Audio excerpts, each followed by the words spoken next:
আসসালামু আলাইকুম। এই দেখো, আমার ছেলে আমার জন্য ইফতার আনতে গেছে। আমার হাজবেন্ড ছেলে ছোট ছেলেকে নিয়ে ইফতার আনতে গেছে। আমি এখানে বসে রয়েছি, ওরা আসবে তার জন্য। আমি ক্লান্ত, তাই আমি বসে রয়েছি, ওদের সাথে যাইনি। আমি মাঠে মধ্যে বসে রয়েছি। এই জায়গায় সবাই ইফতার করে, দেখো ইফতার করে। আমার মতো সবাই আসছে, তাদেরও ভালো লাগতে আসছে না, তাই বুঝে আসা তারা ইফতার করে। এই যে যাই হোক, এই যে আরেকজন আইসা পড়ছে। মাহিন, তুমি কি আনছো? একই, তুমি রোজা না? রোজার সময় আগেই তুমি রোজা ভেঙে ফেলেছো কেন আজান না দিতে? তুমি এটা মুখে দিছো কি? কি আনছো? এটা আনছি এটা জুস আনছি, এটা ট্যাংয়ের জুস।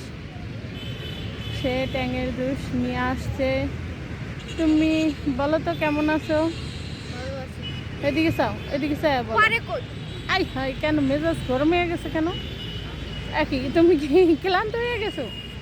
মাহিন, মাহিন, তাহলে তুমি এটা এখন বানতে আসছো, আজান দিব তারপর খাইবে, এখন খাও কেন? নিশ্চিত সে ক্লান্ত হয়ে গেছে, সেজন্য সে খাইতে আছে। এই মাহিন, দুষ্ট মাহিন, তুমি কি খাইতে আছো বলো?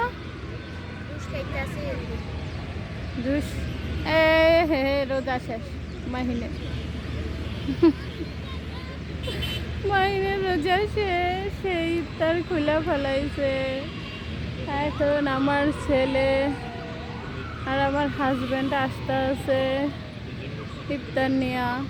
তাদের দেখা যায় কি না আমি জানি না, আমি তো দেখছি, কিন্তু এই যে আসতে আছে। যাই হোক, আজকে ইফতারটা অনেক সুন্দর হবে। খোলা আকাশের নিচে আমরা ইফতার করব।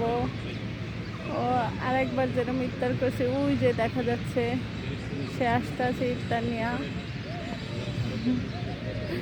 আমি বৈশা রয়েছি তার অপেক্ষায়, সে ইফতার নিয়ে আসবে। আমরা তো মানুষ তিনজন, তাই আমাদের আজকে দেখেন ছোটোখাটো একটা ইফতার। ভাই, আপনি কি আনছেন? এই যে আমাদের ইফতার। এই যে না, তাতে কি, ইফতার তো ইফতারই, আজকে ছোটোখাটো ইফতার। এই যে ট্যাং দিয়ে আজকে শরবত খাওয়া হবে। রোজা, আপনারা রোজা ধরছে না? রোজা অনেক ক্লান্ত হয়ে গেছে না? ইস, রোজা ধরছে। আলবি, এদিকে আসো। আলবি, আজকের মতো এখানেই বিদায় নিচ্ছি। আল্লাহ হাফেজ।